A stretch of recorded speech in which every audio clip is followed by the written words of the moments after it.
முத்துக்குமரன் கிட்ட இன்னைக்கு விஜய் சேதுபதி சார் கேட்டிருப்பாரு, இந்த மாதிரி சௌந்தர்யாவோட எக்ஸ்பிரஷன்ஸ் எப்படி இருக்குன்னு. சௌந்தர்யா, ஆமாம் நான் வந்து பாதிக்கப்பட்டிருக்கேன், எப்பயுமே 2வது வாரமே நான் வந்து ஒரு டாஸ்க்கு கொடுக்கும்போது ஆமாம் பண்ணுவாங்க டாஸ்க்குன்னு இந்த பட்டர்ஃப்ளை பறக்கிற மாதிரி வச்சுட்டு இப்படி சௌந்தர்யா ஒரு ரியாக்ஷன் கொடுத்தாங்க. நான் பார்த்து ஷாக் ஆகிட்டேன் சார்.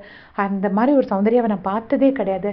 என்ன பேச போனாலும் நம்மக்கிட்ட ஒரு ப்ரொவோக் பண்ணுற மாதிரியே ஒரு ரியாக்ஷன் இருக்கும். அப்படியே மன உளைச்சலை நம்ம வந்து மதிலேறி குதிச்சு ஓடிடுவோம் சார் அப்படின்னு சொல்லிட்டு அவ்வளோ காமெடியாக சொன்னார். சொன்னோடனே எல்லாருமே சிரித்தாங்க.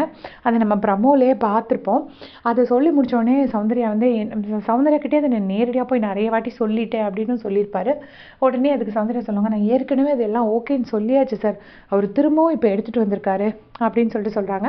அதுக்கு விஜய் சேதுபதி சார் கரெக்டான ஒரு பதில் கொடுக்குறாரு. அவர் எடுத்துகிட்டு வரலாமா, நம்ம கேட்டதுக்கு தான் அவர் பதில் சொல்லியிருக்காரு அப்படின்ட்டு.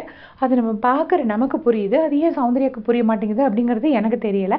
ஏன்னா முத்துக்குமாரனா ஒரு வெஞ்சன்ஸ் வச்சு டைரெக்டாக சௌந்தர்யா பற்றி எதுவும் சொல்லலை. விஜய் சேதுபதி சார் கேட்டார் யாருக்கெல்லாம் வந்துட்டு சௌந்தர்யாவோட எக்ஸ்பிரஷன்ஸில் பிரச்சனை இருக்குன்னு. ஸோ அவங்க ஃப்ரெண்ட்ஸே சொன்னாங்க, ஜாக்லின், விஜய், விஷால் அவங்களே சொன்னாங்க, கூட முத்துவும் சொன்னார். ஸோ முத்து மட்டும் அது வந்து சௌந்தர்யாவால் அதை அக்செப்ட் பண்ணிக்க முடியல. பட் விஜய் சேதுபதி சார் கரெக்டாக ரைட்டாக அதை ஆப்டாக ஸ்டாப் பண்ணார். எனக்கு அது ரொம்ப பிடிச்சிருந்துச்சு. நீங்கள் அதை கவனிச்சிங்களான்னு மறக்காமல் கமெண்ட்ஸில் சொல்லிடுங்க. தேங்க்ஸ் ஃபார் வாட்சிங்.